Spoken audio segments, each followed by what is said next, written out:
Welcome back to Classic Radio Drama Theater, your portal to the echoes of radio's golden age. In this episode, we journey through 4 distinct narratives from radio's golden age, each exploring the high stakes of human conflict. We'll witness confrontations where honor hangs in the balance, feel the tension of a desperate chase against time, delve into the chilling quiet of a calculated plan, and navigate the dangerous currents of international intrigue. 4 distinct adventures, 4 intense situations, all in one episode.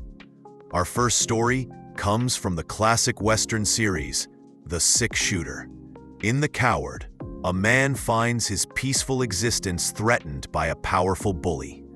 Accused of lacking courage, he faces a terrible choice: defend his family and potentially expose a dangerous secret, or stand by his principles and risk losing everything. What path will he choose?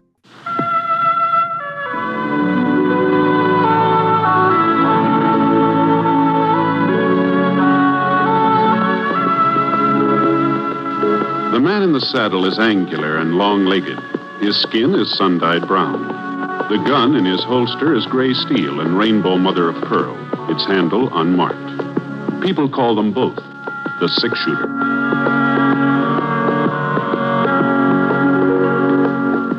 Coleman, America's leader in modern automatic home heating equipment, and the National Broadcasting Company present James Stewart as the Six-Shooter, a transcribed series of dramas based on the life of Britt Ponset, the Texas plainsman who wandered through the Western territories, leaving behind a trail of still-remembered legends.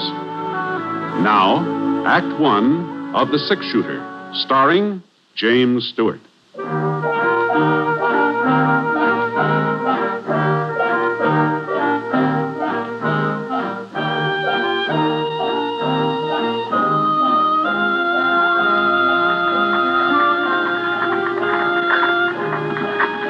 I had a grandstand seat, a rocking chair on the front porch of the Temple City Hotel. Not that there was much to watch. A couple of women looking at the bonnets in the windows of Bradley's Mercantile, and some kids playing mummy peg over in the alley next to the bank, and the checker game in the shadow of a big elm across the street. But it was a couple of days before I was due to pick up some cattle in Atterbury for Mrs. Pritchard, and, well, Temple City seemed as good a place as any to stop over. I was considering taking a little nap when I saw Will. At least that's who I thought it was. He was coming out of the general store carrying a box of groceries. I couldn't be sure, though, because just as he started to climb into a wagon, another man rode up alongside and shut off my view. Well, look who's in town. You doing the marketing, Will? Thought the women usually did that. But I guess in your case, it ain't such a bad idea to switch things around. I was hoping I'd run into you, Temple. 2 of my cows have been killed this week. You mean your wife's cows, don't you, Will? It wasn't 2, it was 3. The boys found another one grazing on my side of the creek this morning. You're going to have to do something about that fence of yours. You won't have no stock left at all. That fence was all right yesterday. Maybe, but this is today. Now, you listen to me, Temple. I figure it's about time you done the listening, Will. I want your wife's ranch. Ain't made no bones about it. She was willing to sell until you came along. She ain't willing now. I'll give you $2 an acre. That's more than a fair price. Anybody will tell you that. We're not going to be shoved off that land, not for $2 an acre or 20. Then maybe I'd better talk to Sarah, seeing as how it's her property. No. I'm warning you. You stay away from our ranch and our cattle, or I'll... Well, go on. Tell me what you'll do, Will. I'd be real interested to find out. Come on, Bill. If it was Sarah giving him the warning, I might take it seriously, seeing as how she wears the pants in the family. The wagon moved in closer where I was sitting. I got a good look at him now. He'd changed a lot since last time we met up. He was older. There were a couple of those squint wrinkles between his eyes. Even so, he still could have been more than 23 or 4, seeing as how he was only about 20 when we worked on the West Star Roundup together. Hey, Will! Hey, Will! I thought he'd recognize me, but I guess I'd changed some, too. I wasn't getting aged or nothing like that, but I'd ripened up a bit, I guess. Anyway, Will kind of glanced my way and then drove on. And from the way he was holding those reins, I had a pretty good idea of what he was thinking. This Temple fella, he pushed him too far. And if I knew Will, he was getting ready to do something about it. Well, there was no point in trying to run him down now. We'd probably meet up later. So I went into the hotel and looked around for a place to sit down. The clerk behind the desk was playing a game of solitaire. Oh, howdy, Mr. Ponset. Something I can do for you? No, don't think so. Room all right? Yeah, it's fine. Room's fine. Real pleasure having you staying with us. Anything you'd like, will you? The Black Queen. Huh? It plays on the King of Diamonds. Oh, thank you. Like to look at the Denver paper? Just came in on the stage. No, thanks. Just the same. I was sort of figuring on a little snooze. A little too much racket outside. I know what you mean. Noah Temple's got a voice that carries all right. I could hear him and Will arguing clear in here. Yeah? Don't amount to nothing now, Mr. Ponset. They've been squaring off like that ever since Will moved to town, married Sarah Blake. Oh? Oh, looks like I'm stuck. Good thing I'm not playing at the gambling hall. I'd be out $50. You see, Noah's got the idea of buying Sarah's ranch, and there ain't going to be no stopping him till he buys it. Will he need her land for any reason? Sure thinks he does. Now, if I can just get me the ace of spades. 40 years ago, Noah's grandfather started this town. He owned all the acreage between the foothills and the creek out south. Old Temple City was named for him, as a matter of fact. Is that so? But the old man's son, Fred, well, he wasn't much good. First thing you know, he'd sold off nearly everything his dad had left him. When Noah took over, he swore he'd get all the Temple property back again. Guess it sort of stuck in his craw that the Temples wasn't the biggest outfit in the valley no more. Doggone that Black Seven. How's Noah Temple been doing? Well, first folks didn't take him serious. They thought he was just a talker like his father, but he sure fooled them. Yeah, today he's got more acres than his granddaddy ever had. There's only one piece of the original Temple setup he ain't been able to buy back. That land of Sarah's. Oh? Sure was a surprise when Will wouldn't let her sell it. Nobody ever figured he'd stand up to Noah. A man like him. Well, is there something wrong with him? Oh, well, you see, Mr. Ponset, Will's a coward. Yes, he is. He's yellow clear through. He won't ever wear a gun. You can call him names. You can insult him. The way Noah Temple did, he just takes it. Gee, that sure don't sound like him to me. You know Will, Mr. Ponset? Used to. A couple of years ago, we worked around up together. Oh, that must have been before he moved to Temple City. Yeah, it's down in Texas. Back there, Willie Techman wasn't afraid of nobody or nothing. And for a youngster, he's mighty fancy with a gun. Techman? That's right, yeah. Oh, but that ain't his name, Mr. Ponset. Will's name is Fetter. Oh? Yeah, Will Fetter. Oh, no wonder you were surprised about him being yellow. You got the wrong man. Uh-huh. Well, they must look alike, this friend of yours and Will Fetter. Yeah. Yeah, I guess I do, yeah.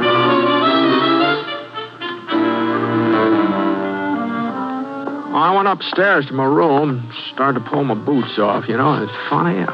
I hadn't been doing anything but sit all day, and my feet hurt worse than I'd have been walking 20 miles. Oh.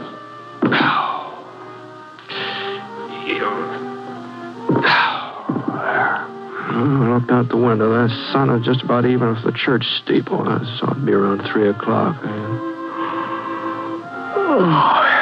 I had a couple hours for supper, so I let myself down in a bed.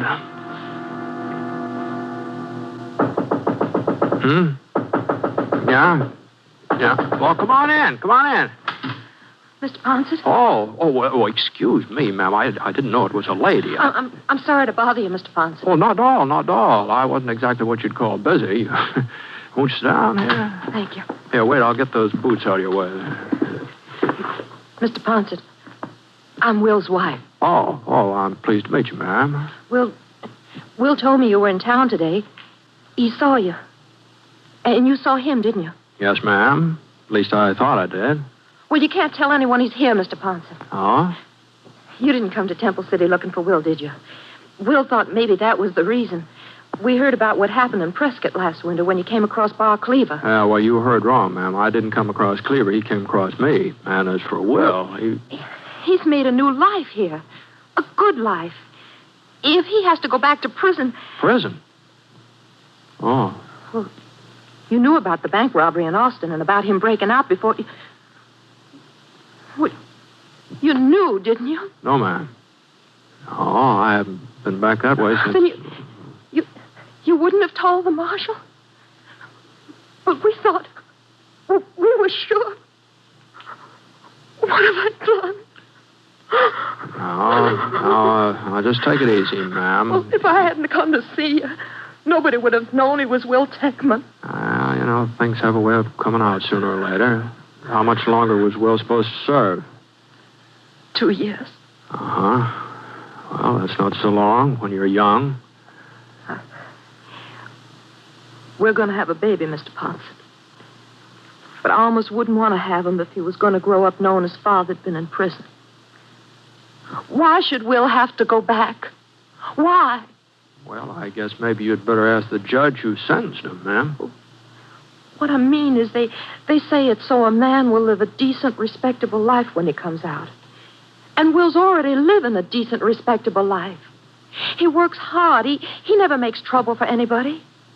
He doesn't even wear a gun, and he promised me he never will. Was that your idea, not wearing a gun? Before we were married, he told me about the trouble in Austin and how he broke out of prison. I suppose I should have made him go back. But I was so much in love I couldn't. So I asked him to give me his word he'd never use a gun again.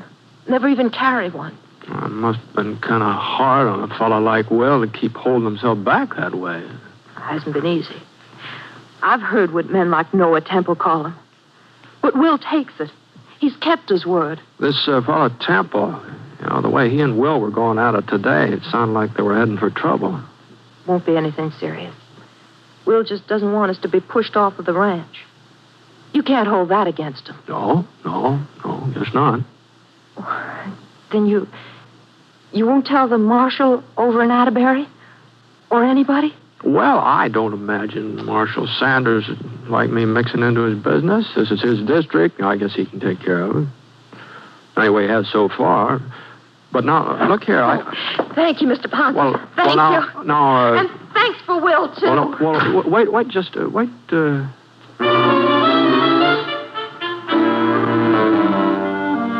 after all, most of what she said was true.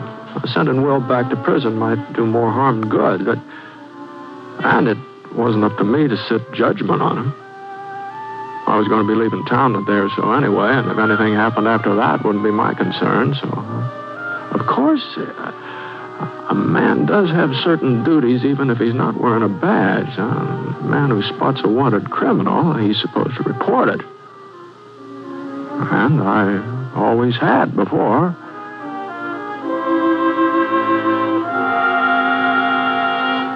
I scraped some of the mud off my boots and washed my face, put on a clean shirt, and went downstairs in the lobby. The clerk was still playing solitaire. Just beat myself again, Mr. Ponson. I was playing in the gambling hall. I'd be ahead about $140. It's pretty good for one afternoon, isn't it? Yeah, real good. About time for supper? Yeah, go right on in. Molly will fix you up. Got baked ham tonight. Fine. Oh, say, Mr. Ponson. Yeah? Remember us talking about Will Fetter and him being afraid to carry a gun? Uh-huh. Well, the darndest thing just happened. Oh, it wasn't any more than 15 minutes ago. I guess everybody's talking about it. He went into Bradley's Mercantile and he bought himself a carbine. Oh? Of course, he's just trying to bluff Noah Temple. Folks are giving 10 to 1. Will don't even know how to load a rifle. Where you going, Mr. Ponson? Dining room's over there. I guess maybe I'm not hungry yet. Say, whereabouts is Will's ranch? I think maybe I'll take a little ride. Maybe work up an appetite.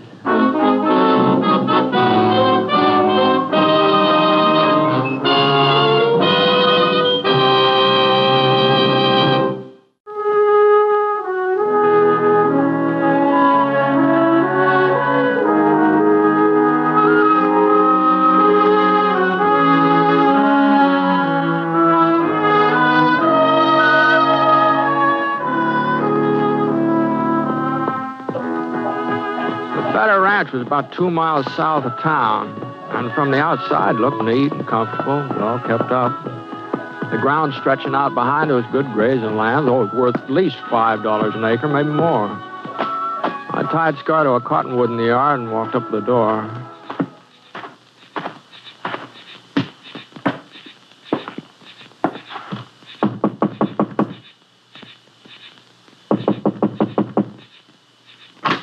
It's about time you got home, Will. Supper's...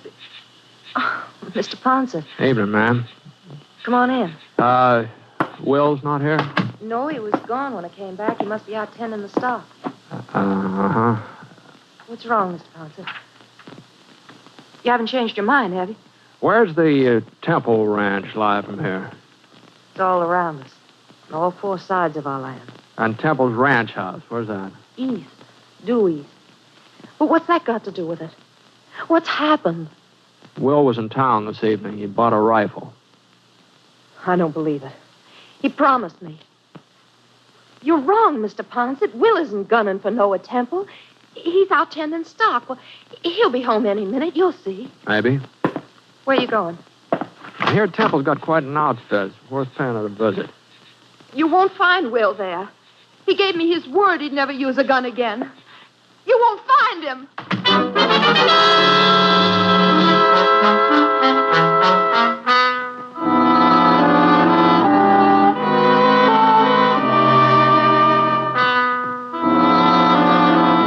I headed due east for about a quarter of a mile, and when I came to the edge of Will's property, I saw a sorrel tethered to a fence post. Looked like Will had decided to go the rest of the way on foot, so I climbed out of the saddle and looked around. There was a big break in the fence, but the cattle hadn't made it. That barbed wire had been cut.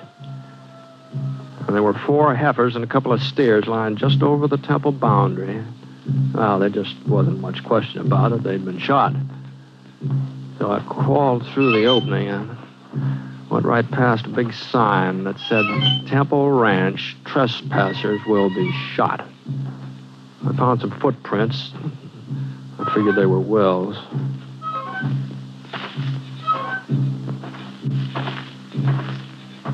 About 30 minutes later, I caught sight of the ranch house. It was built about halfway up the side of a pretty steep hill, big, sprawling building. There was a light inside, and I could just barely make out Noah sitting at a desk working on some papers. But where was Will? He'd had plenty of time to get here. And I heard his step and swung around. There was one of Temple's hands pacing up and down near the stable alongside the house. The way he was holding the rifle, it looked like an army sentry instead of a cowhand. All of a sudden, he gave a little gasp. I saw a shadow tighten around his throat. The sentry went down, and there was a struggle. Not very noisy, though. Not noisy enough for Temple to hear it. And then everything was quiet. The shadow stood up. It was Will Tackman. He was inching his way toward the house, toward the window where Temple was sitting. I came up behind him. I pulled out my gun. He was starting to aim his rifle. Will. Drop it, Will. What? Yeah. I might have known you'd turn up. Give me your rifle, Will. Could get off a shot. At me, but not at Temple. Temple gets our ranch and I go to prison, is that it? Now, we'll talk all about that as soon as we get back to your place. Now, come on.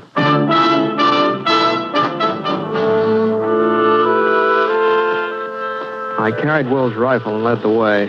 About 20 minutes later, we passed another one of Temple's guards. He was dozing, didn't notice it. Still had a couple of miles to go before we'd reach the fence where we'd left the horses.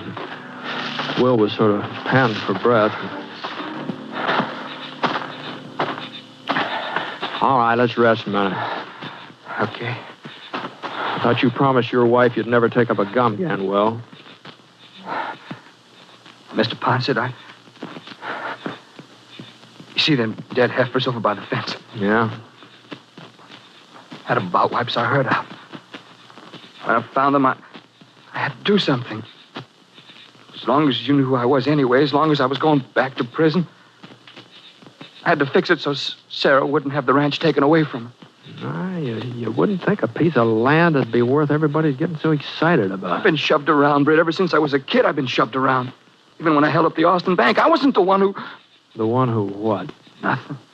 Since I married Sarah, well, I've had to take a lot that other men wouldn't put up with because of her and because of her knowing what I was. This thing with Temple got under my skin. I made up my mind to stand up to him. A man's got to take a stand sometime, somewhere. Oh, I'm sorry, Will, but... Hey, what's that? Get down, Will. Yep.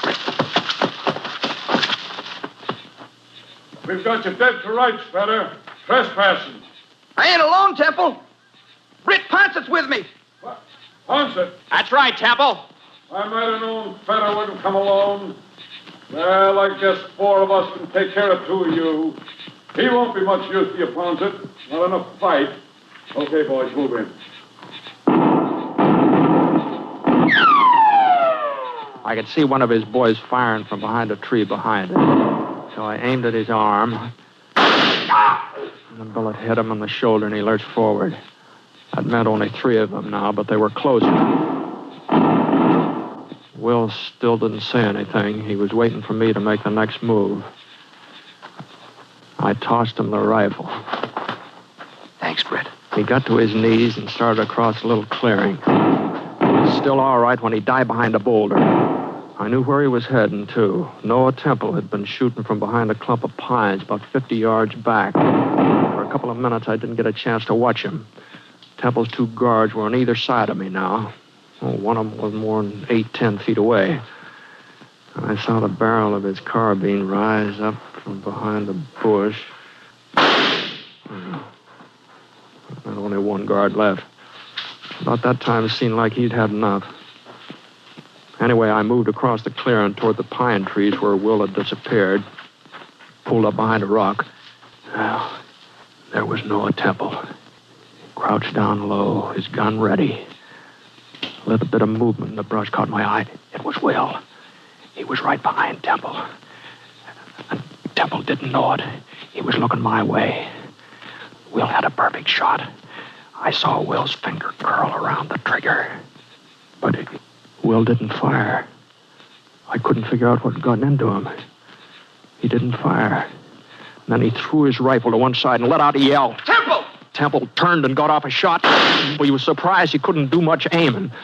And then Will was on top of him, twisting the gun out of his hands. And after that, I saw a fight the like of which I'd never seen before in my life. There, Will hit Temple across the face, and he went over backwards.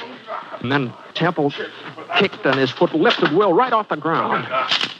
But before Temple could pick himself up, Will was right on top of him again.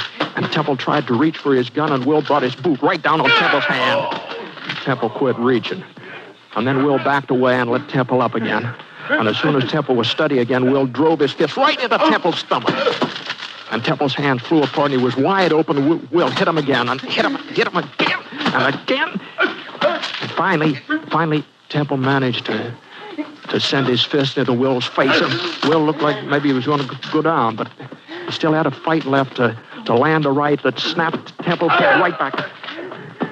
And it was Temple that toppled over. And then I knew he wasn't going to get up again, not for quite a while.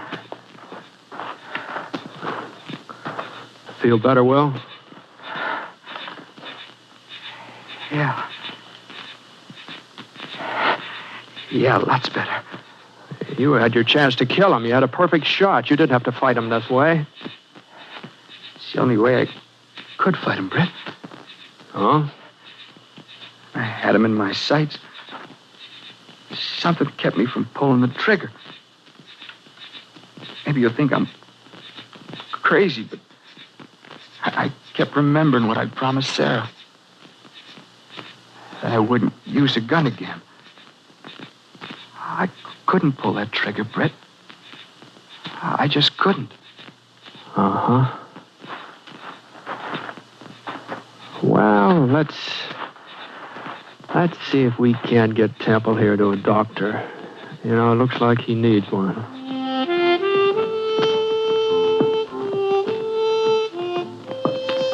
We left Noah with the doc in Temple City, and I started off for Atterbury. I've I made up my mind to tell the marshal about Will, all about him.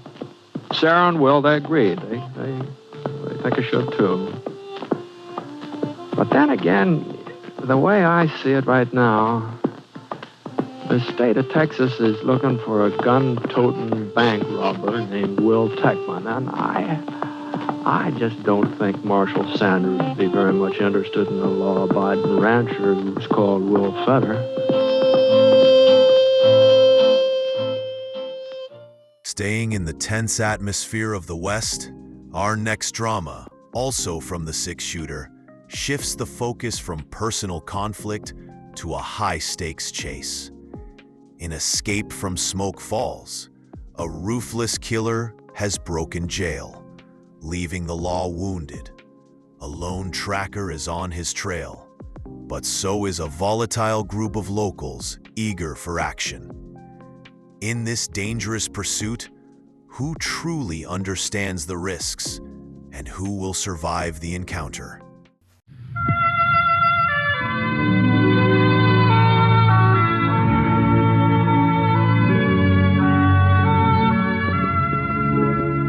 The man in the saddle is angular and long-legged. His skin is sun-dyed brown. The gun in his holster is gray steel and rainbow mother of pearl, its handle unmarked.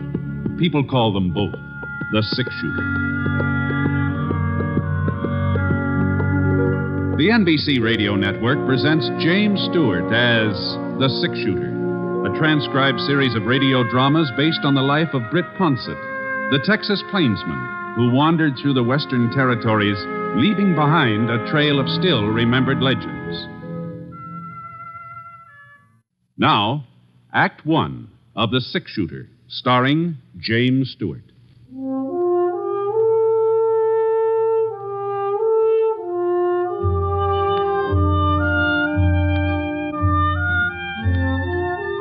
I hadn't expected to stay over in Smoke Falls, but when I stopped off to see old Dad Somerset and found him all crippled up with lumbago, well, of course, he didn't ask me to look after his stock, but I could see he sure wanted me to, so... Well, a couple of weeks later, he began feeling better, so I started thinking about moving on. It was nearly 5 o'clock in the afternoon that day. The sun just spilled over the top of Eagle Mountain when the buckboard pulled into the yard. Mr. Ponsett? Oh, evening, ma'am. Mr. Ponsett, I'm Grace Proudly. Oh, pleased to meet you, Miss Proudly. I've been meaning to come out and see how Mr. Somerset's been getting along, but I just never have a minute's free time. It's canning season, you know. Yes, ma'am. Well, Dad's feeling much better. If you'd like to talk to him, he's right in. No, just say that I asked for him. As a matter of fact, it's you I want to talk to, Mr. Ponsett. Oh? You see, I'm president of the Ladies' Aid Society of Smoke Falls. Uh-huh. We're affiliated with the church and do lots of charity work, Christmas baskets and things like that, you know. All the best ladies in town are members, and we don't just take in everybody either. Well, Now, this is what I'm getting at, Mr. Ponsett. Tonight's our box supper and square dance. It's an annual event. Mr. Simpling always loans us his barn for the occasion. I've spent the whole afternoon helping with the decorations. Now, Polly Sullivan, that's Wade Sullivan's wife, she's chairman of the decorating committee, but since I'm president, I felt it was my duty to give her a hand. That's what made me so late coming out here to ask you. To ask me? About attending the supper. Oh. No, well, I'm not going to take no for an answer. Oh, but Miss Proudly... To tell you the truth, I've already told folks you were planning to come. Oh, but you shouldn't have done that. Now, after all, you're practically the first celebrity we've ever had in Smoke Falls. The auction starts at 7:30. You won't be late, will you, Mr. Ponsett? Oh, but And one more thing, would you mind wearing your gun? The men folks are especially interested in that. Get up, Sheba. Come on, someone. Oh, but, wait a... 7:30. Wait a minute, Miss Proudly. Say there, Miss Proudly. Oh, dear.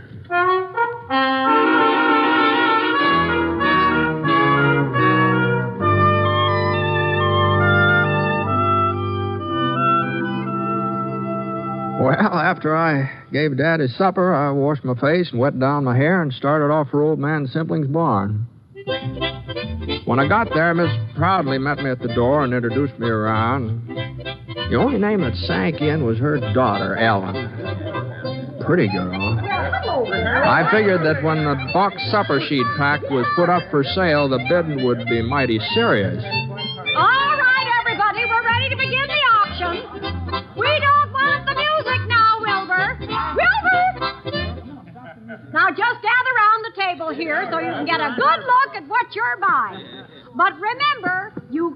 judge a book by its cover. Now, which one shall we start with? Oh, my, look at this one. Pretty pink ribbon and white tissue paper. Why, I'll just bet you there's a whole fried chicken inside this box. Now, who's going to make the first bid? $1.50. Don't forget, gentlemen, a pretty lady's company goes with the supper. I'll give a nickel. Now, Spud Hooker, you stop joshing. You know we don't take any bid less than a quarter. Yeah. Now, who'll offer a quarter just to get things underway? Look at this lovely box. Just think some nice young lady spent the whole day fixing it up. Then she'll be too tired to dance. Come on, somebody. 25 cents. Why, it costs more than that. The auction was kind of slow in picking up momentum. But when Mrs. Proudly started in to make the third sale, well, there wasn't much doubt whose supper she was selling. Ellen Proudly sort of reddened in the cheeks and tried to look unconcerned. I saw her give somebody a glance on the other side of the room, almost like a signal. Couldn't tell who it was intended for, but there were two fellas standing over there. Spud Hooker is one, tall, husky, about 25. He'd been cracking jokes and acting sort of like he owned the place. The other boy was kind of a different sort. He's thinner, shorter. He hadn't opened his mouth since I got there. Now, let's see if you can't do a little better this time, gentlemen. Here's the next supper. Oh, boy. My, it looks familiar. Oh, I guess I shouldn't have said anything, should I? Ellen will just about murder me when I get home. Oh! Well, as long as the cat's out of the bag, I might as well go ahead with the sale. 50 cents. Spud Hooker bids 50 cents. A supper like this ought to be worth more than $50. A little bird told me there's a chocolate cake inside. 75 cents, ma'am. I've got 75. Now, what about it, Spud? You're not going to let Tom Leverett outbid you? $1. $1. I'm bid $1 silver dollar. Who'll give $1.25? $1.25. Don't forget, gentlemen, it's all for charity. $1.50. Now we're getting somewhere. I'm bid $1.50. Spud Hooker offers $1.50. Are there any more bids? $2. You're bidding $2, Tom? Yes, ma'am. $3. Oh, 3? That's what I said. Well, now, we all appreciate your enthusiasm, boys. But remember, this isn't the only supper you can buy. It's the only one I'm buying, and I'll take it right... $4. Huh? Well, all right. Going once, going twice, and it's sold. $5. Now, Spud, are you sure? $6, Miss Proudly. You're making a fool of yourself, Leverett. Ellen wants to eat with me. My bid's $6. 7. Now, boys. 10. Oh, now you don't mean that, Tom. You can't afford $10. No, I mean it. Well, all right. I'm bid $10. Are there any more bids? Going once, going twice? Go ahead, sell it to him. It ain't going to do him no good. Now, we don't want any trouble, Spud. Ellen's my girl, and she's eating with me. I'll take that box, Miss Proudly. Here's your money. Didn't you hear what I said? She's eating with me. Get out of the way, Spud. You're not man enough to make me move. Now, give me that box or I'll take it away from you. Okay, Tom, you hurt me. Hold on there. No, just a minute here. Now, hold on. Don't concern you, Ponset. No, maybe it doesn't. Maybe it doesn't concern me. It just seems to me that there ought to be a better place for settling things, that's all. Mr. Ponset's right, Spud. Let's go out. Hey, where's Britt Ponset? Dad Somerset said he was over here. Yeah, I'm Ponset. Oh, Mr. Ponset, Sheriff Tinsmith told me to find you. What's the matter, Jake? Dink Falk just broke out of jail. Yes. He shot the sheriff in the back while he was getting away. Oh, he did? Yeah, well, we took him over to Doc Foster's, and he's bleeding pretty bad. He wants to talk to Mr. Ponset before he... I'll get my horse.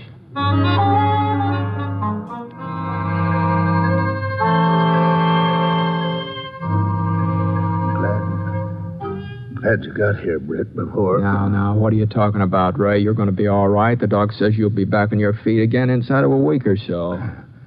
Don't know what I was thinking of. Letting Dink Falk get hold of my gun while I was serving the supper. Must be getting careless in my old age. Now, well, you're not the first man to have trouble with Falk. He got a pretty fancy reputation from what I hear. Yeah, That's why I had to see you, Brett. It's my fault he got loose, and I don't want other folks to pay for my mistakes. What do you mean? I know this town, Brett. They'll get a posse together and start after Falk. Well, that's... And they'll catch him, too. But going out in a crowd like that, he'll hear him coming. Falk's a wildcat killer, Brett. When he's cornered, he won't give up. Pick off 3 or 4 of the posse before they can close in. Well, not if they're careful. That's the trouble, though. Fellas here ain't cautious. They're bullheaded. But you'd know how to take him, Brett. No, I ain't saying it's your duty.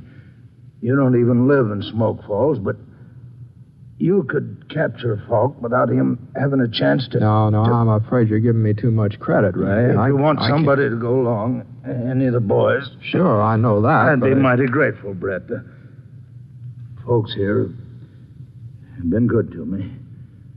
Wouldn't like to leave them thinking that because of me, because of what I did, some of them was going to... No, you better take it easy. Just I take know it easy. It's asking a lot. Falk's a good shot. A wildcat killer. It's asking...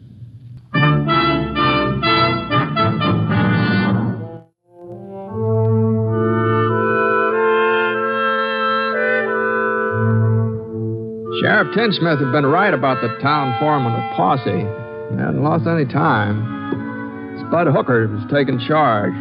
I was kind of surprised to see that Tom Leverett was along. But I figured he and Hooker sort of joined forces for the time being. How is he, Ponset? Well, he passed out a few minutes ago.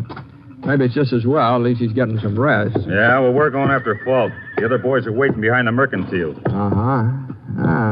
Looks like you got quite a gang. I ain't got no objections to having you go along, too. Not that we need you understand? Yeah. Well, you coming? Well, I had a little talk with the sheriff just before he lost consciousness. He seemed to think that taking out a posse after Falk wasn't such a good idea. What's he want us to do? Let him go scot-free? No, Sheriff Tinsmith sort of suggested maybe 1 or 2 men would have a better chance of catching him. They can make faster time, maybe sneak up on Falk unaware. Oh, yeah? Yeah.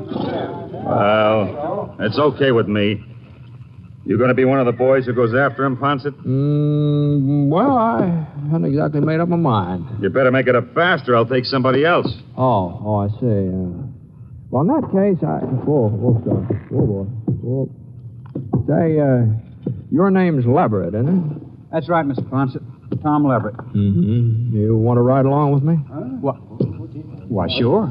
Wait a minute here. I thought you said 1 or 2 men. Mm-hmm, I did. Well, we don't need Leverett then. Well, I tell you, I sort of figured maybe you ought to stay in town, Hooker. So if Tom and I get into trouble, well, you could bring the posse out later. You're trying to make a fool out of me, Ponset? No, I'm not. Everybody knows I'm twice the man Leverett is. I can ride better and shoot faster and outfight him 2 to 1. Mm-hmm. You want the credit for catching Falk yourself, don't you? Well, it ain't going to work out that way.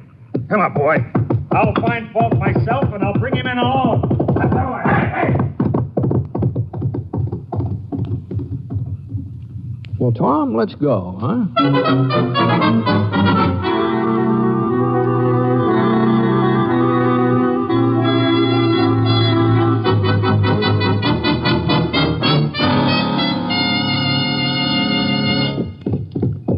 Falk's trail headed west, up toward Eagle Mountain.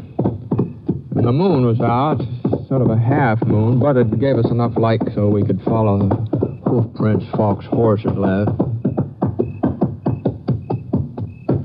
Along about midnight, we spotted another trail, fresher. It couldn't have been more than a couple minutes old. It cut in from one side and then went on ahead in the same direction Falk was riding. You see that, Tom? Yeah. Looks like Spud Hooker took a shortcut. Yeah. You reckon he'll beat us to him? Oh, you never know. Never know. If he does, he might save us some grief, wouldn't he, huh? You're not anxious to tangle with Falk, are you, Mr. Ponset? No, I'm not anxious to tangle with anybody, Tom. But I thought, well, you brought in other outlaws before. Oh, some. Some, not as many as folks think, but I've never enjoyed tangling with any of them. Why'd you pick me? Spud's right. He is twice the man I am. That's shooting, maybe. Yeah.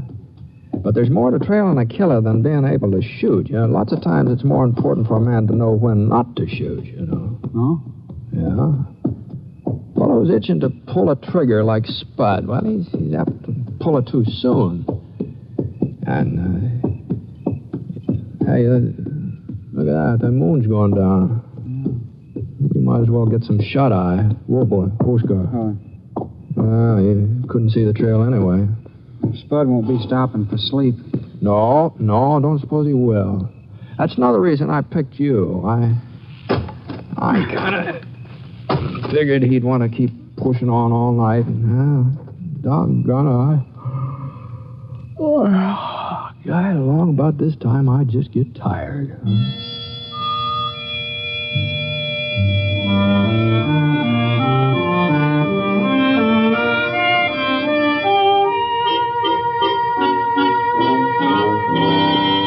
As soon as the morning sun began graying the sky, we started off again. Falk's trail was winding up the side of Eagle Mountain now. It was a pretty hard ride. Tom didn't complain, even though I could see he wasn't used to it. Every once in a while, he'd almost slide out of his saddle, but somehow he managed to hang on. About noon, we reached a little creek, and Falk's trail gave out. The other trail, the one we figured was Hooker's, it sort of milled around in all directions and then went off on a tangent. And we climbed out from our horses and got a drink of water. It tastes good, doesn't it? Yes, sure does. You ever been out this way before, Tom? Oh, yeah. Not for the last couple of years, though. Any cabins around, place a man could hide out? Well, not that I remember. You think we're getting close to him? Well, he could have gone on, using the creek to cover his trail, but he'd have to stop pretty soon. No? Oh, yeah. A man can't keep riding forever. Even Dink Falk. So far, we haven't seen any signs that he made camp, you see. That's so. Giant cave. He might be there, Britt. It's not more than a mile away, due south. Giant cave? Well, you've heard of it, ain't you? No, I don't think I have. Well, it'd be a perfect spot for a man to hole up. Nobody knows for certain just how far back into the mountain the cave really goes. Some scientific fellows tried to explore it last summer, but, well, their lanterns gave out before they come to the end. Well, it sounds like something we ought to see even if Falk isn't there. Come on, let's go and have a look.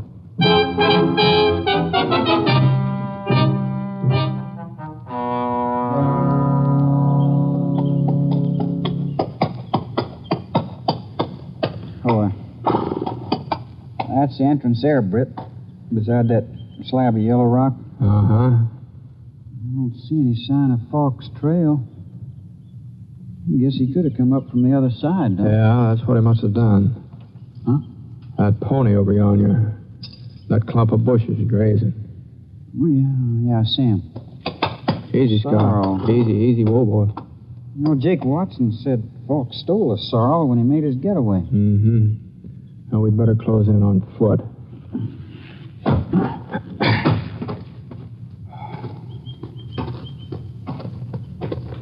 We tethered our horses on a couple of spruce saplings, moved into the cave entrance.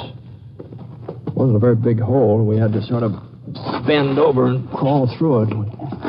But the room on the other side, it must have been 100 feet long, 50 feet wide.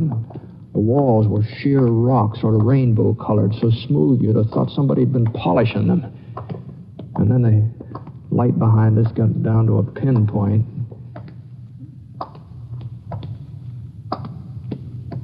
He wouldn't be hiding here in the dark, would he, Britt? Maybe. He heard us coming.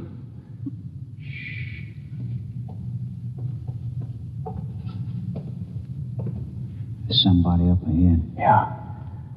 You got your gun ready? Now, don't use it unless you're pretty sure of hitting something. If we start shooting, it'll just help his aim. Okay. All right, now back up against the wall here behind you.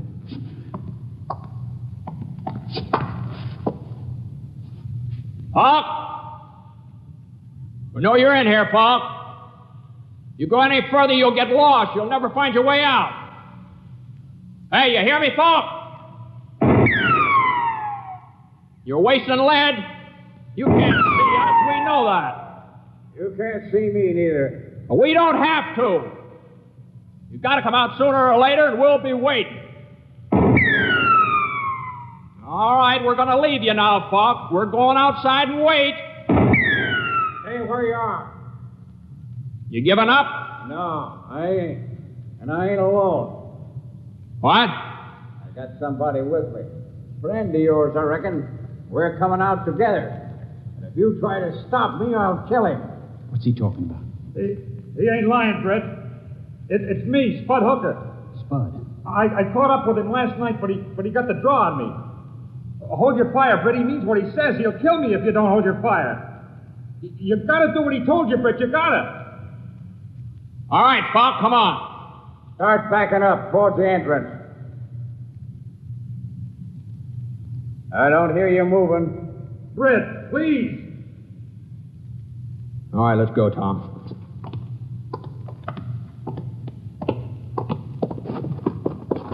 We backed out into the daylight, Tom and me, and waited for them.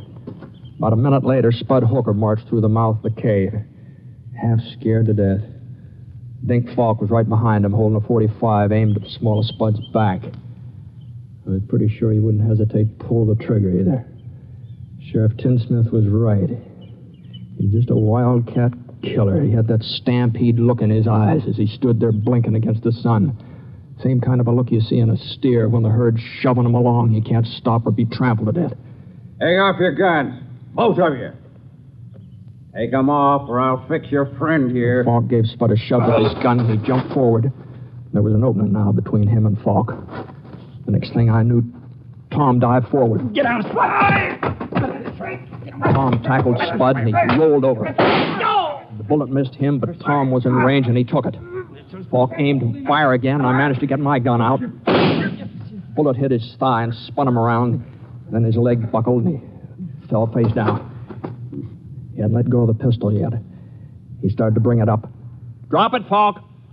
For a second, his finger went right on squeezing the trigger, but no, he just didn't have the strength.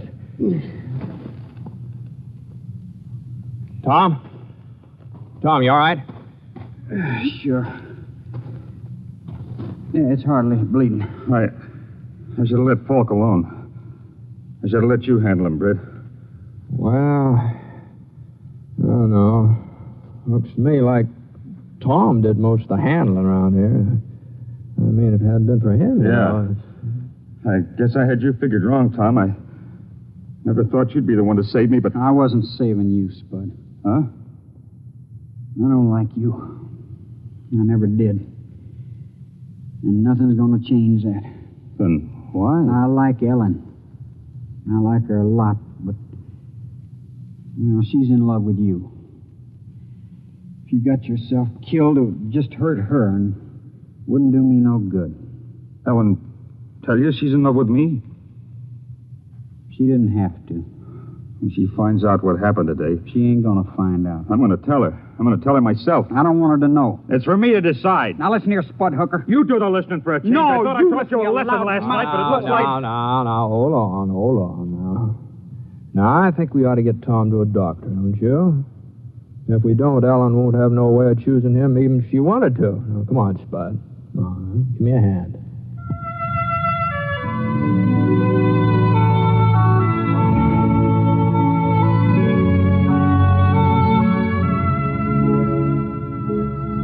We tied Falk onto the back of his pony and started off for town. I sure didn't know what Ellen was going to do about Spud and Tom. Oh, you never know what a woman's going to do when it comes to, you know, falling in love and marrying and all that sort of thing. But I did know one thing. That picking Tom to go along with me, that'd been a pretty good choice. Ellen probably could do a whole lot worse, you know.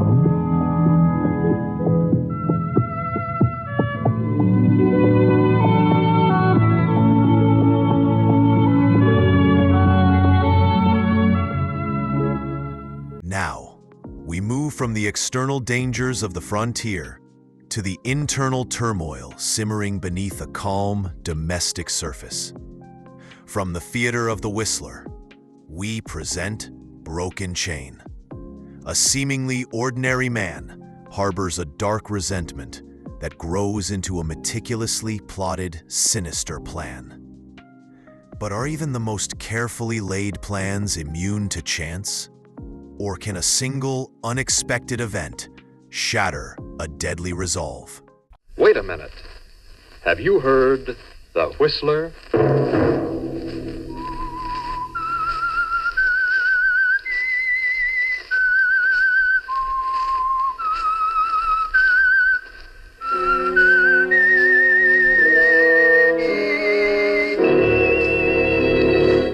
I am the Whistler, and I know many things, for I walk by night. I know many strange tales hidden in the hearts of men and women who have stepped into the shadows. Yes, I know the nameless terrors of which they dare not speak.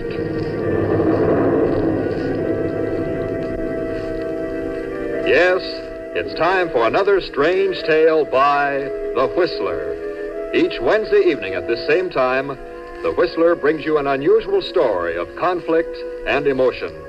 Tonight, The Broken Chain.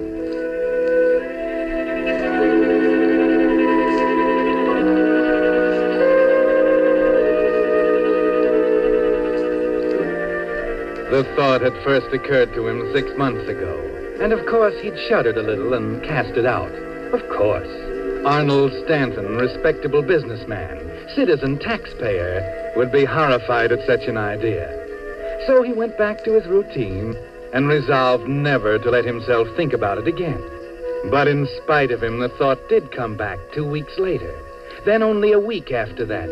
Then at more frequent intervals until he found it popped into his head at least once every day. It was worse on weekends, when he had to be with Evelyn all the time, when her helplessness, her utter dependence on him for everything rose up and almost smothered him. By now, the thought didn't seem so horrible anymore. It had attained a kind of normal, logical quality, and he found he liked to dwell on it, like a problem in mathematics. In short, Arnold Stanton was ready to murder his wife.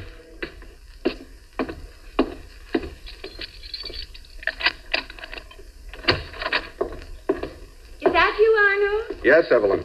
You're a little late tonight, dear. Did you miss the bus? Sam Moore drove me home. Oh, of course. It is Monday. Yes, Evelyn, it's Monday. Oh, you look so tired, darling. I think you've been working too hard. Kiss? Of course. That's better. You know, we ought to take a little vacation, a day or two. A week, perhaps. We could get a cabin At Wilder's Cove, right? Oh, what's the matter with Wilder's Cove? Nothing. It's been good enough for the past 10 years. I suppose it'll do for the next 10.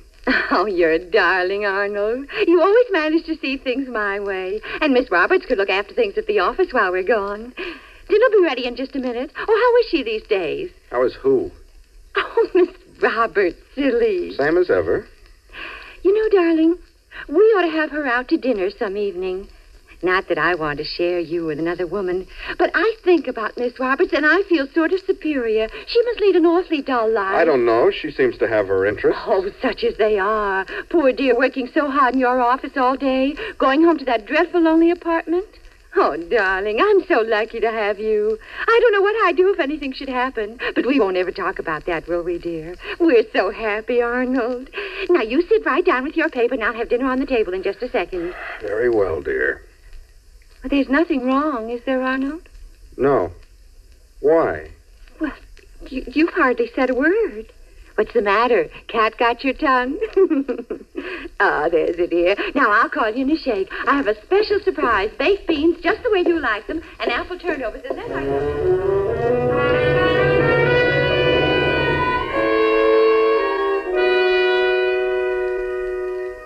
Yes, Arnold, this Monday night is different from all the rest.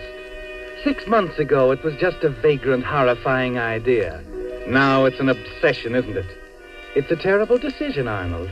And there's no one to talk it out with. No one in whom you can confide. You sit there staring at the newspaper without seeing it, thinking how you hate her and the senseless prattle you've had to listen to for 10 years across the dinner table. But you can't walk out, Arnold. That's the strange part of it. You've decided it would be too cruel to walk out. She leans on you. She's dependent on you for everything. No, Arnold, you can't walk out. Arnold, come on, darling. The beans are on the table. Yes, dear. Coming. It's odd, isn't it, Arnold? How a random thought like the one that struck you 6 months ago can take hold and grow and finally solidify into something very real, as evening after evening of Evelyn's nonsensical prattle drives you closer and closer to it. Yes, you've decided it has to be tonight, haven't you, Arnold? And you're smart enough to realize that most murderers are tripped up by their own cleverness, that the plan surest of success is the simple one. As usual, you help Evelyn with the dinner dishes, but tonight Careful, your mind darling. isn't on your work. That's my best Haviland china. I don't know why, but it struck me tonight that there's no use letting it gather dust in the closet. We almost never use it, and I said to myself, there's no use having nice things if you can't enjoy them. I think that's right, don't you, Arnold? Don't you think that's right? Arnold, aren't you listening to me? Oh, sorry, dear. Yes, of course. Oh, well, here's the casserole. Be careful, dear. I was saying about using the Haviland for every day. Yes, there's no use having nice things if you can't enjoy them. Well, I hope you don't think it's wrong, Arnold. It is lovely china, but after all, what's the use in having dear, nice... Of course. Oh, do be careful with that casserole, dear. Aunt Leona gave it to us for a wedding present, remember? Poor darling. She'd be alive today if it weren't for that terrible accident. What? Accident? I don't remember. Oh, of course you do, dear. The bathtub. The bathtub? Arnold! Our best casserole!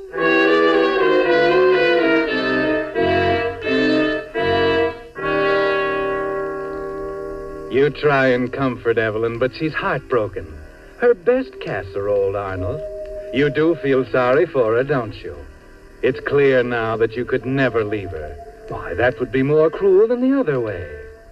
So there's going to be an accident, isn't there, Arnold?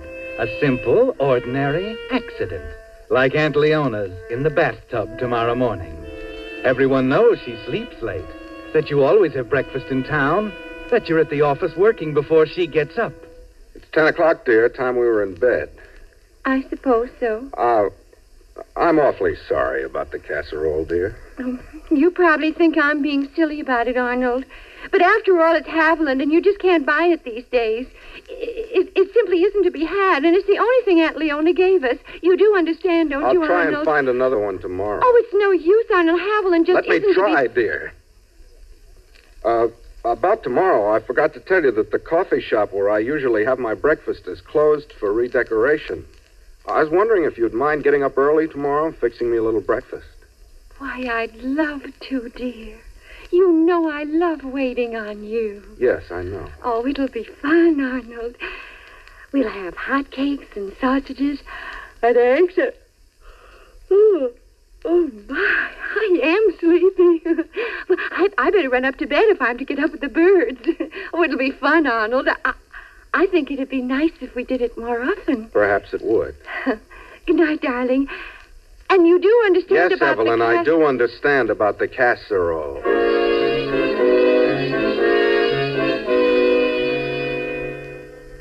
It's a long night, isn't it, Arnold? The longest night you ever spent in your life. You lie there wide awake, looking up at the ceiling, at the shadow of the chandelier in the moonlight, the black silhouette of its chain against the pale gray of the ceiling. Yes, Arnold, a chain. That's what you're going to do tomorrow morning, isn't it? Break the chain. Smash it into 1,000 pieces. Huh? Oh, Evelyn. Are you awake, Evelyn? She's gone. She's downstairs. I'm too late. I should have known she'd... Oh. Evelyn? Is that you, darling? see, I didn't forget. I'm just getting into the tub, and I'll have breakfast ready before you get dressed. Don't hurry.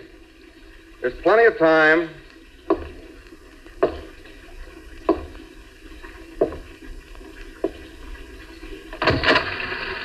Excuse me, dear.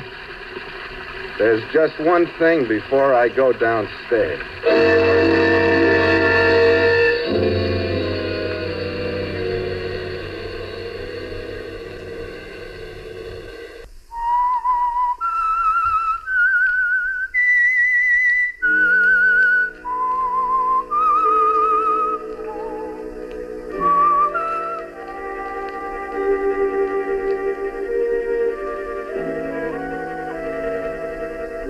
So the chain is broken, Arnold, after 12 years. And Evelyn lies dead where you left her, of an accidental fall in the bathtub. There won't be many questions. There can't be. There were no questions about Aunt Leona, were there? Lots of people fall in bathtubs, hit their heads, and drown. And it's so simple, Arnold. You take the 7:13 bus, as usual. Drop into the coffee shop for breakfast, as usual. Report to the office at exactly the usual time. The neighbors all know she sleeps until well after you've left, that she must have been alone at the time of the fall. All you have to do now is to carry on exactly as you always do, to be careful that nothing happens on this day that will distinguish it from all the other drab, monotonous days before the chain was broken. Mr. Stanton? Oh, I'm sorry, Miss Roberts. Where was I? Let's see. We will appreciate anything you can do to expedite shipment, since we are committed on delivery by February 1st. Oh, yes, Merton Amalgamated Foods. Please add this, Miss Roberts. Paragraph.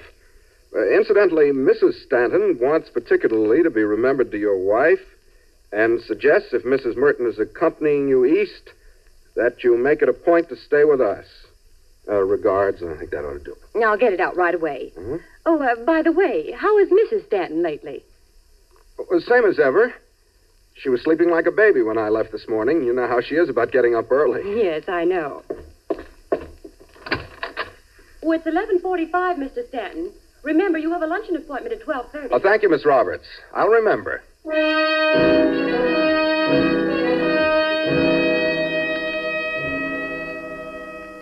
11:45, Arnold. Business as usual. They haven't found her yet. They'll call you as soon as they do, and it can't be much longer.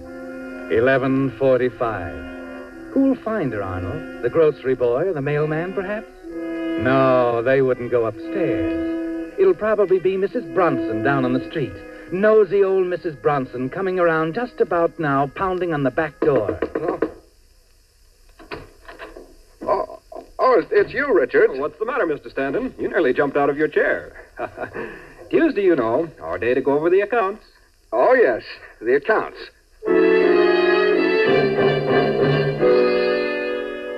Business as usual, Arnold.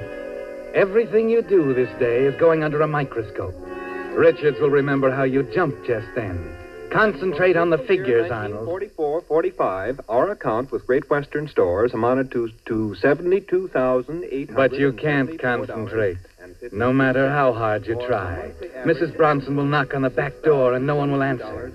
But how will she get in to discover Evelyn? Did you leave the door unlocked, Arnold? You were so excited that you might have forgotten. That would mean you'd have to find her yourself tonight when you come home. No, I can't do that. What was that, Mr. Stanton? Oh, I'm sorry, Richards. You said you couldn't do something. Yes. I mean, I can't spend any more time on the reports right now. Would you mind leaving them here so I can check them this afternoon?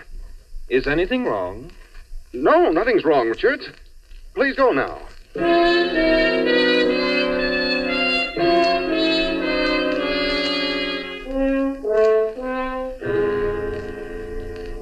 There was a Mr. Weston Haverhill to see you while you were out to lunch, Mr. Stanton. Haverhill?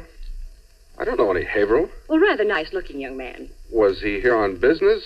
Well, he said it was personal and quite important. I see. Anything else? No. Were you expecting anything? No, Miss Roberts. Nothing. Oh, well, here's your letter to Mrs. Merton.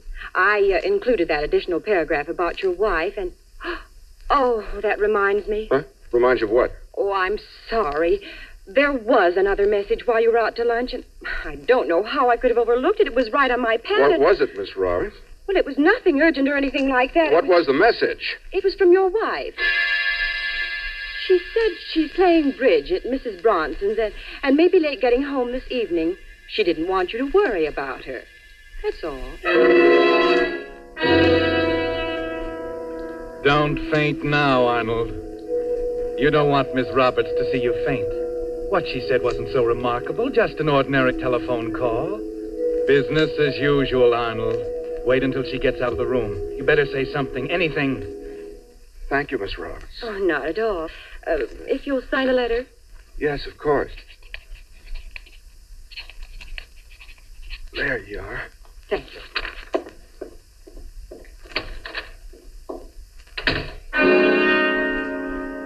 All right, Arnold, she's gone.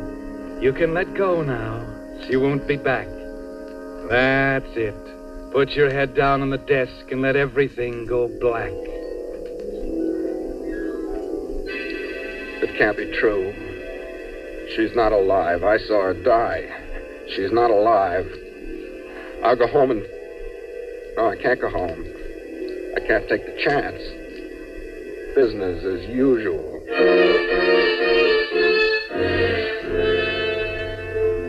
Miss Roberts might have made a mistake, Arnold. Perhaps the message came in yesterday, a week ago. Perhaps she looked at the wrong page of her book by mistake. Yes, Mr. Stanton? Miss Roberts, Yes, sir? I was just thinking...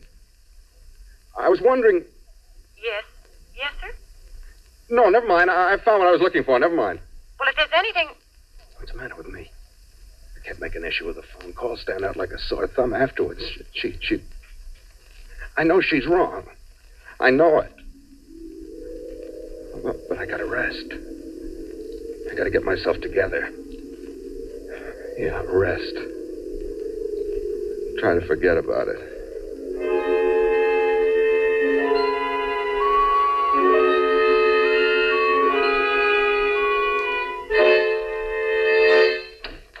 Why, Mr. Stanton. Huh? Are you still here? Well, it's after 5. Oh, I must have dozed off. I've been working a little too hard lately.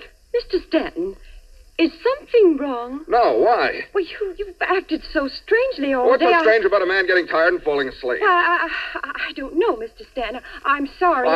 I'm sorry, too, Miss Roberts. It's late now. It's after 5. You better run along. I'm going, too. I don't want to be late. Evelyn will be waiting dinner, and I thought I told you, Mr. Stanton, she's playing bridge. Oh, yes, that's right. I forgot. By the way, Miss Roberts. Yes? Were there any other calls this afternoon? Oh, I'm glad you reminded me. Mr. Averill called again and said not to disturb you, that he'd see you tonight at home.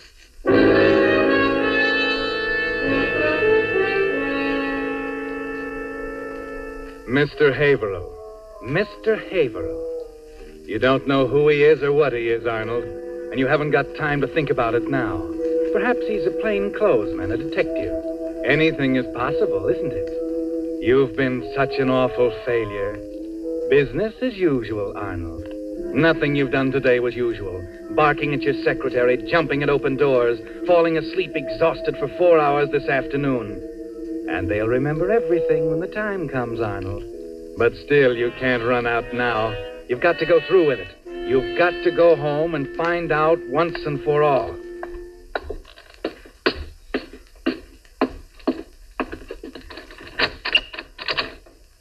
I did leave it unlocked.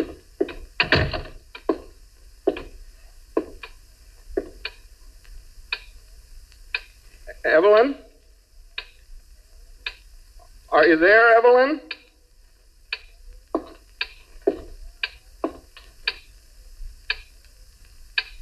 Evelyn?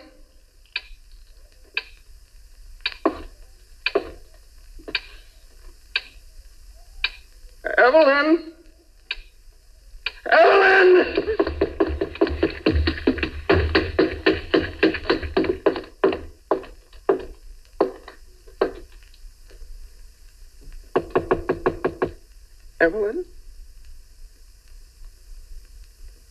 Evelyn, dear?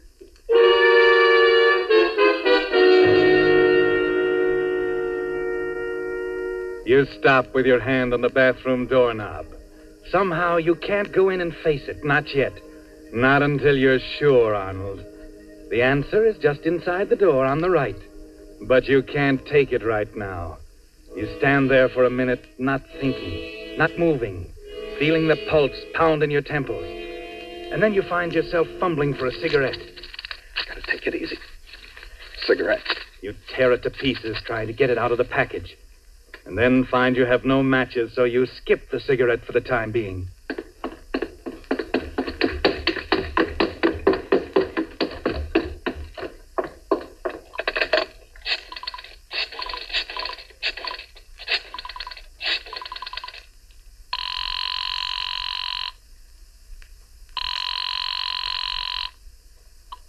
Hello?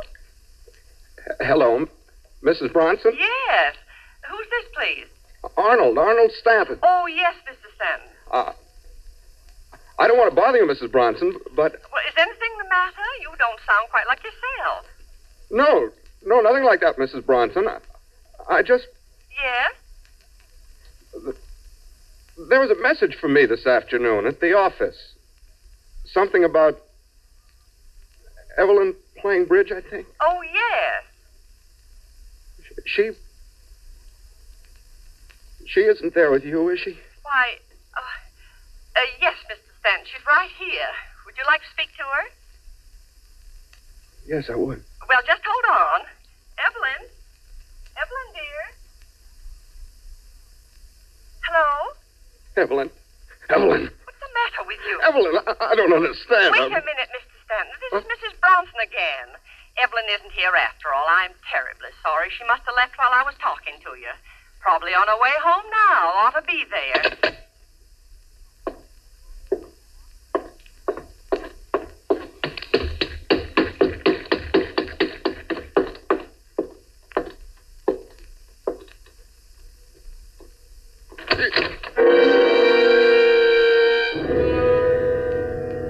There she is, Arnold, just as you left her this morning. There's only one answer now. They discovered her, and they're trying to trap you. Mrs. Bronson knows. Miss Roberts knew this afternoon. They all know. You run to the window at the end of the hall and look down onto the porch. A tall, serious young man is waiting at the front door.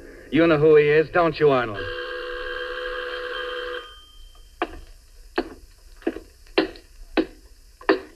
You have to face him, Arnold.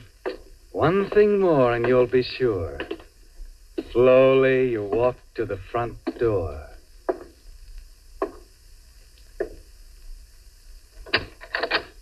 What is it? What do you want? I'm sorry, Mr. Stanton. Get it over with. What do you want? My name's Haverhill. I've come to talk to you about your wife. I thought so. It's a rather serious proposition, you know. Well, can't you come back later? No, I want to... Listen. Just give me 5 minutes. That's all I want. Just 5 minutes. Now, wait a minute, Mr. Stanton. Go away. Now, look come here. back later. Go away.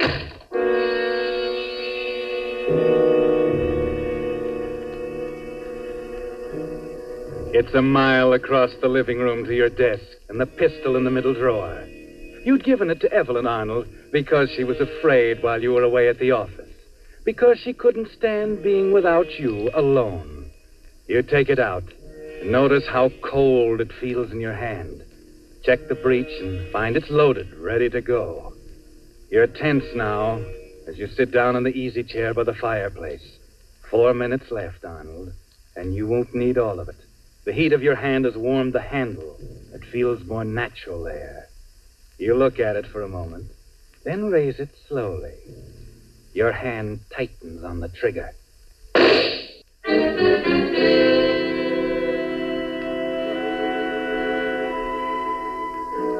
So the chain was broken, Arnold. Not in one place, but in two. Mrs. Bronson, of course, was the first to discover it. She'd been concerned over the way you sounded on the telephone and had hurried over to find you sprawled in the easy chair by the fireplace. A half hour later, Sergeant Cook was there, too, and the pieces began to fit together. Now, Mrs. Bronson, You say you know something about all this? Yes, in a way, I feel sort of responsible. Responsible? Well, you see, Mr. Stanton called me just before it happened, and, well, I told him Evelyn was at my house. Oh, I know I shouldn't have, but Evelyn was such a dear friend of mine, and... Well? Well, I don't think I was a party to it. I never really approved. But there was this other person, Mr. Haverhill. Mr. Weston Haverhill? Yes, Evelyn had been seeing him for some time. I told her she was very wrong, that the least she could do would be to tell her husband she was in love with someone else.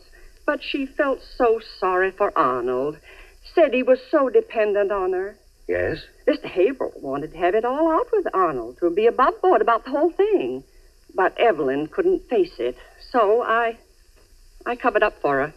What do you mean, covered up for her? Well, Evelyn and Mr. Haverhill were going to spend the day together, something special. And I called Mr. Stanton's office and pretended I was Evelyn. Said she was at my house playing bridge. Then when he got home, found she wasn't there, he called me to check up on her. And you told him the same thing? Yes, I told him she just left. What else could I do?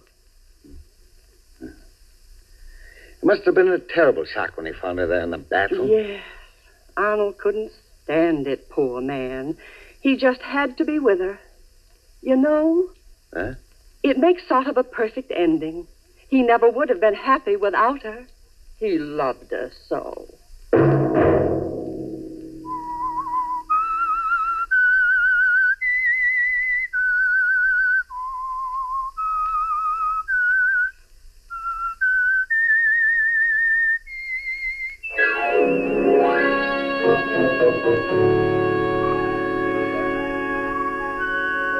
Next Wednesday at this same time, the Whistler will return with another strange tale. Featured in tonight's production were Elliott Lewis and B. Benaderet. This program is a featured production of the Columbia Broadcasting System and was directed by George W. Allen, with tonight's story by Robert Libet and Frank C. Burt. Music by Wilbur Hatch. The Whistler is transmitted to our troops overseas by the Armed Forces Radio Service.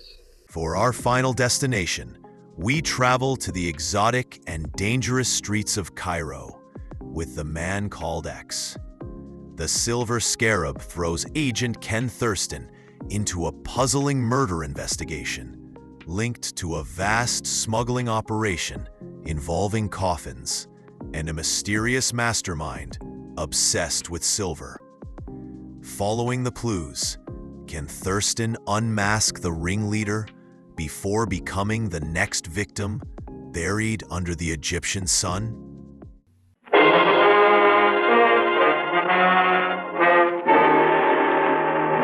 And now Frigidaire presents Herbert Marshall as Ken Thurston, the man called X.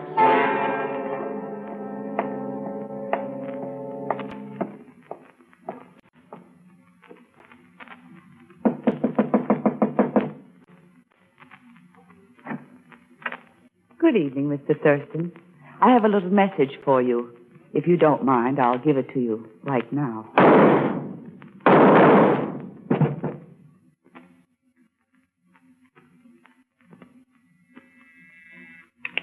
Yes?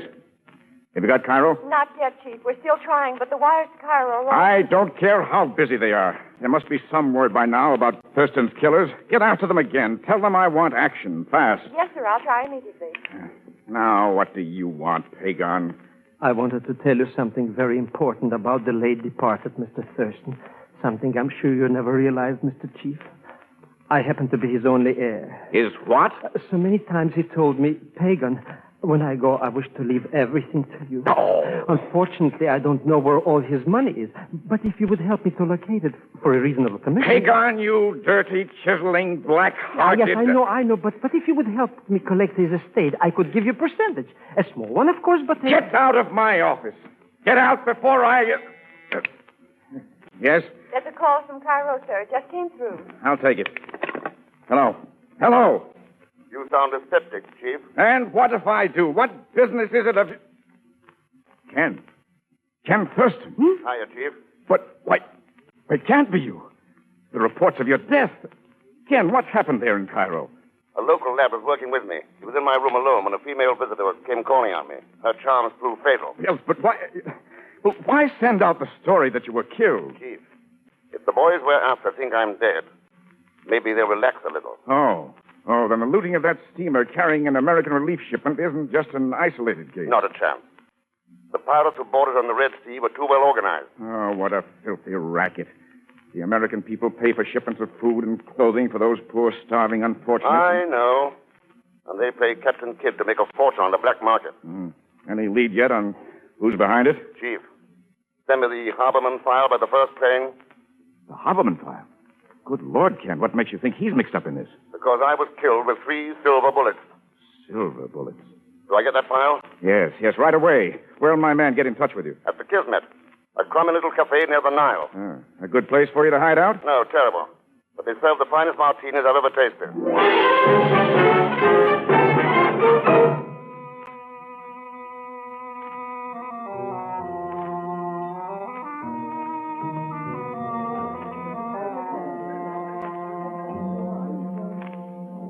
Here, Effendi. You martini with the onion. Good. Now I'll bring another for the young lady. I see no young lady at your table. Now, you will in a second. Very well, Effendi.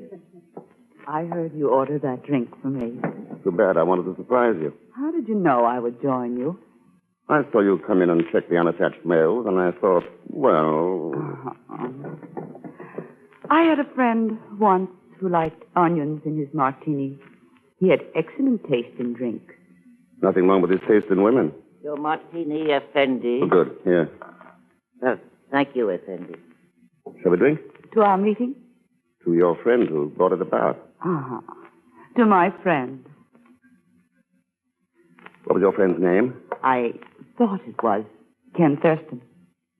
Unfortunately, he died before I learned his real name. Too bad. How did it happen? I killed him. The martini, it is too strong, perhaps? So this meeting's no accident. You knew it was not. You going to shoot me again? That depends.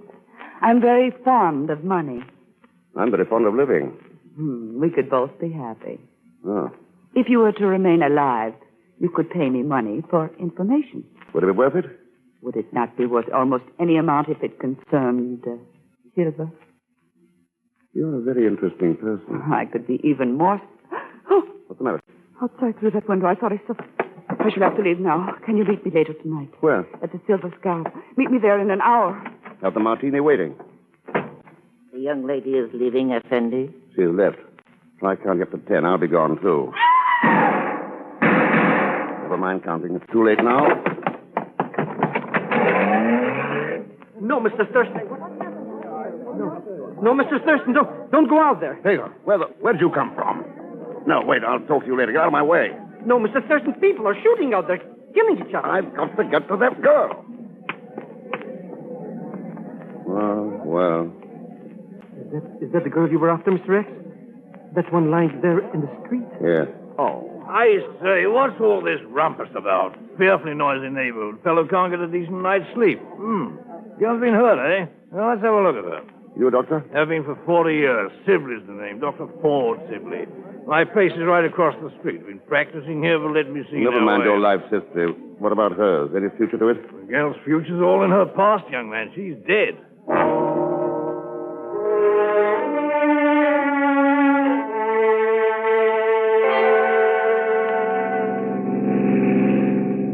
Yes, I saw it all, Mr. Thurston. The car was parked waiting for her. She opened the door, she screamed, and then came the shot. So you do with the doorway of the kids like a scared rabbit, instead of getting a license number. For which you should thank me. We have no time to chase local murderers, not while this dangerous Haberman is still alive. What do you know about Haberman? Huh? What do I... Oh, why else would the chief send me to you with this file? Probably because you talked him into it, for your usual slight consideration. So that's what you're doing here in Cairo. Hagar. Oh, silly. Well, as I was saying, did you know that this fellow Haberman is an international soldier of fortune and a pirate? I did. Oh. Well, did you know that there is no description of him anywhere? Not even his sex? The only clue is that he's nuts about silver. All his jewelry, ornaments, even his weapons are of silver. Remind me to buy you a dictionary, Pagan. Dictionary? So you can learn the meaning of secret and confidential. They're stamped on the outside of the reports you brought me. Oh. But, Mr. X, why do you think Haberman is here in Cairo? The bullets that killed that man in my room were made of silver.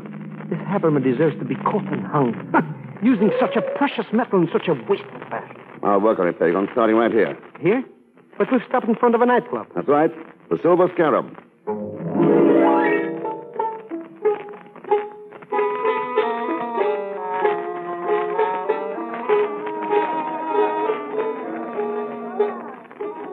Aha! The floor show. And a female dancer, too. You know, Mr. Thurston, there's nothing I like better than a female dancer. Unless it's a female. Mr. X. She's the dead girl. That dancer is the dead girl come back to life. The resemblance is close, but not that close. Oh, yes, you're right. I can see that now. Sure. But for a minute I thought, look at those silver spangles in her dress. Fascinating. Yeah. Oh. Stay here, Peg, and I'll pick up later. But why leave now, Mr. Thurston? There'll be other dancers, I hope. Yeah, I want to see this one. In her dressing room.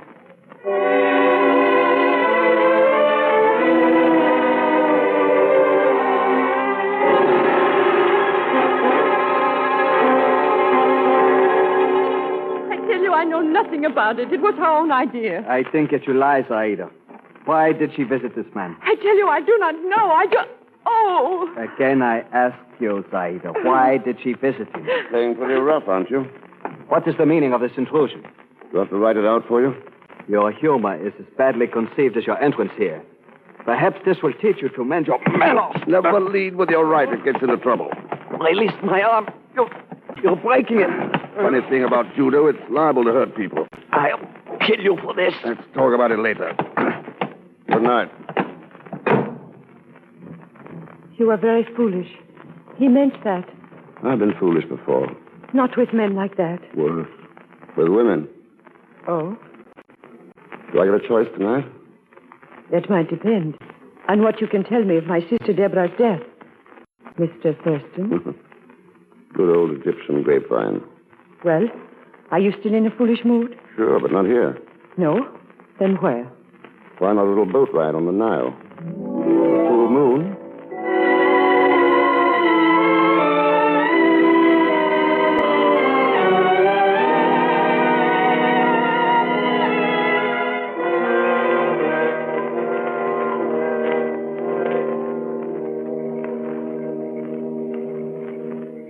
You see, Ken, my sister Deborah preferred the easy life. Quick money, men like Porzine, the man you threw out of my dressing room. He's a wealthy and powerful man, Ken. Owner of the Euphrates Shipping Company. Euphrates Shipping Company. You see, he was her friend. It was because of him, I think, that Deborah was involved in this trouble. What trouble, Zeta? That's just it. I do not know any details. That was why I wished to speak with you. I thought perhaps you could tell me something about it. Oh, you're drawing a blank here, Zeta. I only met her a couple of hours ago, and then only for a few minutes. I see. And now my poor sister Deborah is dead. Well, the fates have decided. There's nothing we can do to alter their decisions. I'm a great believer in the fates, Ken. What did they tell you about the immediate future? I do not know, Ken. Would you like to guess? I'm not sure. Afraid to find out? Afraid, yes. But you could give me courage, Ken. I could try. If you want me to. Yes, Ken, yes, I want you to. Very much. Then I'll try. But first... Oh! Better drop that gun. Oh, let go of my wrist. Let go, I say. You drop the gun, I drop your wrist. No, I... All right, Ken, all right. How'd you get that little inspiration? Because I have sworn to kill the man who murdered Deborah, and I think you are the one. Let's keep an open mind about this. You cannot convince me otherwise. No, I can try. And hold you in my arms this way, there isn't very much you can do about it. Oh, Ken. Everything is so mixed up. What can I do? I don't know yet. But you've got to change your mind, Zeta. And this is the pleasantest way of trying to convince you I can think of.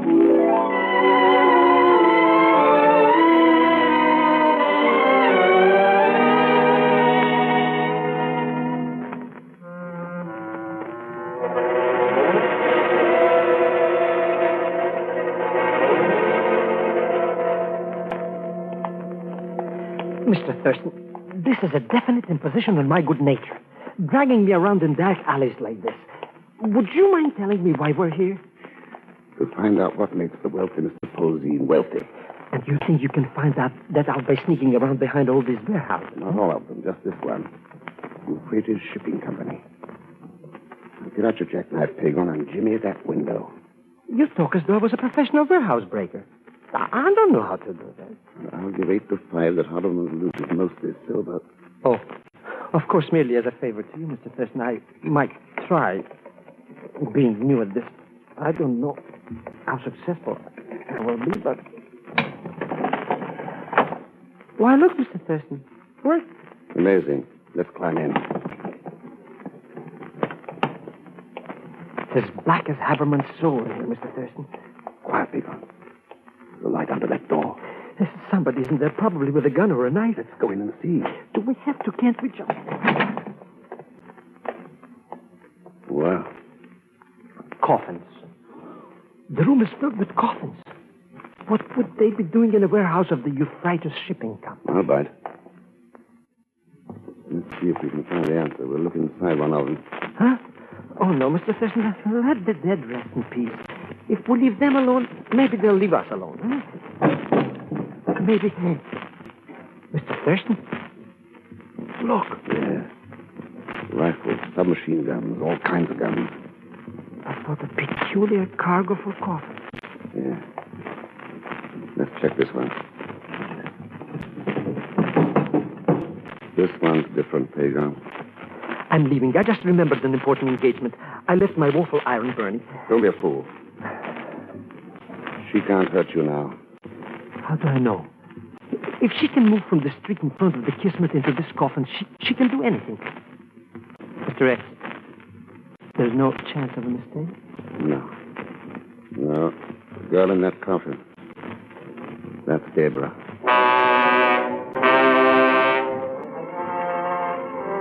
Mr. X is in Cairo to track down the international bandit Haberman.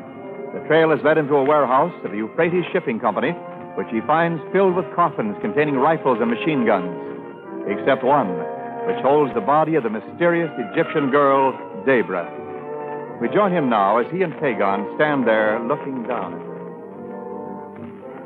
Please, Mr. Thurston, let's get out of here. Small round bruise on her throat, just above the artery. I wonder. The only thing I wonder about is why are we still standing here? Wait till I check the shipping tags on these coffins. That's in Arabic, but a few words. Pretty clear. Port Said, Mohammed Bay, Mecca. Come on, Pagon, we're leaving. But where are we going? To Port Said, by way of Dr. Sibley's joint across from the Kismet Cafe.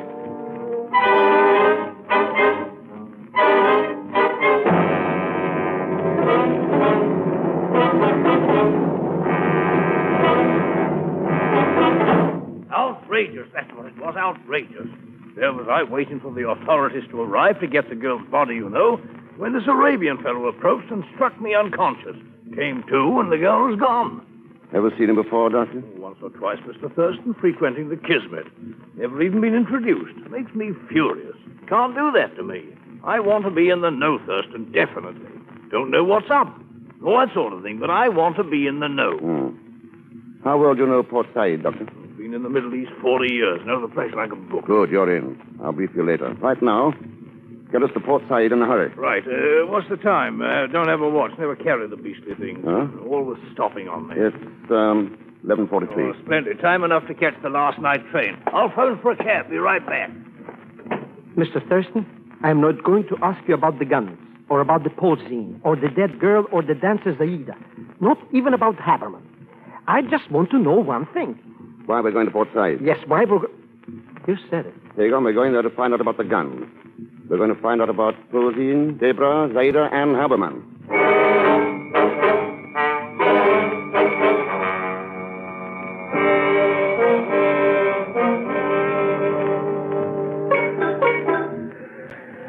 There it is, Thurston. Night train to Port Said. First-class carriages are on this side. Shall we get aboard? Yes, but not together. Oh, No, you got a compartment for yourself. We'll meet in Port Said.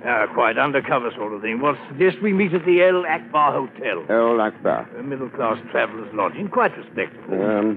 Oh, write it down for me, will you? Sorry, Con. No pen or pencil. Hmm? I'll never carry 'em. Pens always leak and the pencils run out of lead. That's all right. I'll remember. See you there. Right, cheerio. I'll see you at the good old Akbar. Well, Mr. Thurston, did we get aboard too? Yeah? No. Huh? Hello, Posey. You have a faculty for appearing where you're not wanted, Mr. Thurston. So I've been told. Going somewhere? Port Said, for instance? Prying into my affairs or interfering with them is a very dangerous pastime. Good night, Mr. Thurston. You know something? That man's personality doesn't like me. He doesn't exactly send me. Let's get aboard. We'll take the third compartment on the left, Why the third one? because Posey's taking the second. Well, wouldn't it be less crowded if we took the fourth compartment? A little farther away? There's another friend of ours in 4. Huh? She got aboard while Posey was talking to us. She? Zaida.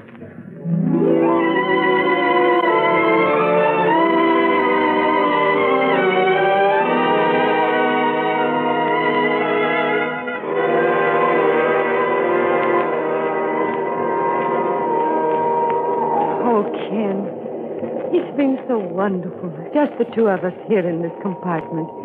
And now we're nearing Port Said, and our journey together will end. I wonder. Ken, listen to me. You must forget this business that brings you here.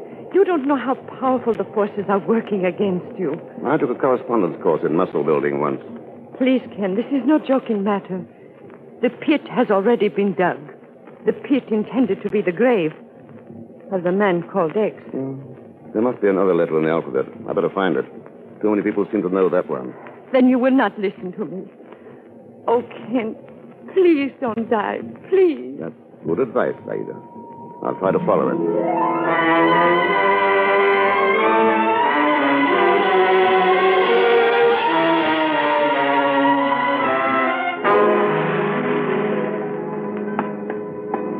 There are times, Mr. X, when you're the most tiring of all men. No sooner do we arrive at Port Said when you rush me like mad to commissioner of the port. Well? And then before I have even had a chance to chase my breath, we're off again. This time down here to the docks. Mr. Thurston. There's your answer, Pagon. The Mohammed Bay. The Mohammed... So that's what Mohammed Bay stands for. A rusty old tramp steamer. And look at the cargo they're loading. Coffins. Coffins? Yeah. Rosian's built up a live trade in dead Mohammedans, lugging coffins to Mecca. Who suspects a sanctimonious guy of substituting guns for bodies and dropping him off to Harborman? Ah, so that's how he can be a regular pirate and steal the American relief supply. Sure. But how do you know that these coffins are the same ones that we saw in the warehouse? I don't. That's why I'm going to sneak aboard and find out. Huh? Oh, no. You meet Dr. Sibley at the El Akbar Hotel. Wait for me there. And if you don't happen to show up? They could kill you, you know. Find yourself a nice nightclub. Maybe the dancers can help you forget your bereavement.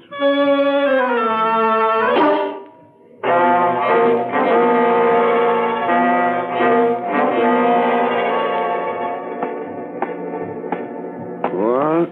It's now my turn to ask the question, Mr. Thurston. Are you going somewhere? Rosine, you remind me of a summer cold, very unpleasant and hard to get rid of. Sometimes, if colds are ignored and get bad enough, they can prove to be fatal. What is this? National Pistol Week?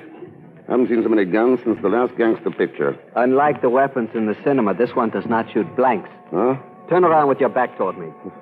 Haven't got much choice, have I? You are going aboard the Mohammed Bay to a much warmer welcome than you had expected. Mr. X.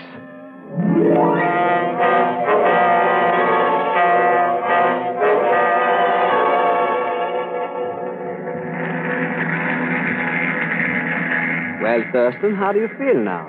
I see your cabin has all the latest conveniences, including the lovely Zaida. I'm sorry, Ken. I tried to warn you, but you would not listen to me. It sounded appealing, but I couldn't go for it. Now, while Haberman was... No, not while he was still running around loose. Ah, yes, Harperman. Now that the Mohammed Bay has started her journey, you can forget about him.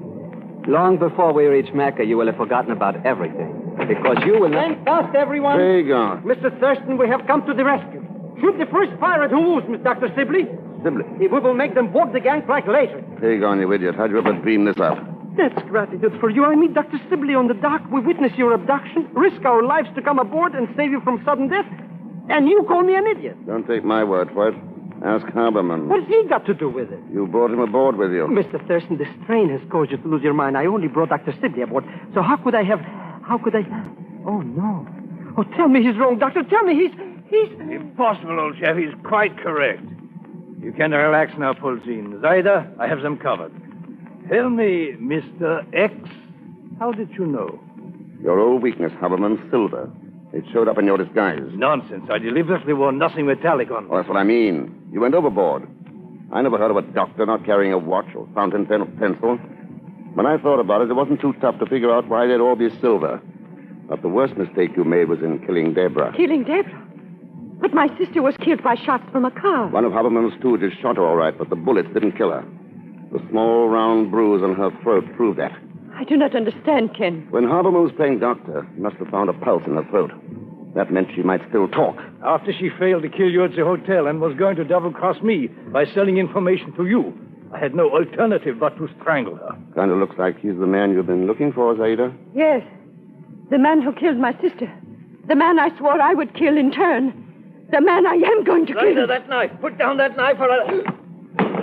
Zaida, you fool. What have you done? Hold it, Polzin. Some knife throw right through the shoulder. Pick up his gun, Pagon. Sure, Mr. X. Swine. Thanks, Zaida. Ken, I don't know what to say. So you tied up with these two to find out who killed Deborah. It's true, Ken. I swear it. Well, Polzin? You forget we're practically on the high seas, Thurston. You cannot possibly hope to take this ship over by yourself. Well, that's why I arranged for a little help before I came aboard. You'll notice we're losing way. That means a destroyer is coming alongside. You're right, Mr. Thurston. But we don't have to make a pilgrimage after all. No, Pagon. But Haberman and Polzin do. A one-way pilgrimage to the final payoff of piracy. There's nothing in this world lower than the rats who profit by stealing from the poor and starving. That's why we've got to stop them. It's a long, tough job, but you know, I can think of 140 million people who just love to roll up their shirt sleeves and do it.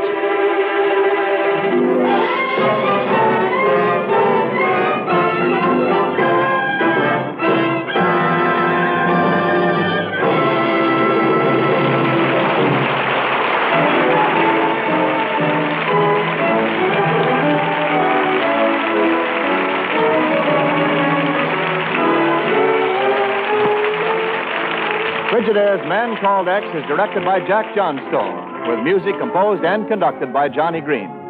Tonight's story was written by Sidney Marshall. So until next week, same time, same station, this is Wendell Niles speaking for Frigidaire, made only by General Motors.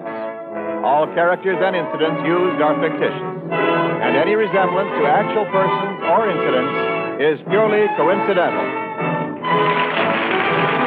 This is CBS, the Columbia Broadcasting System.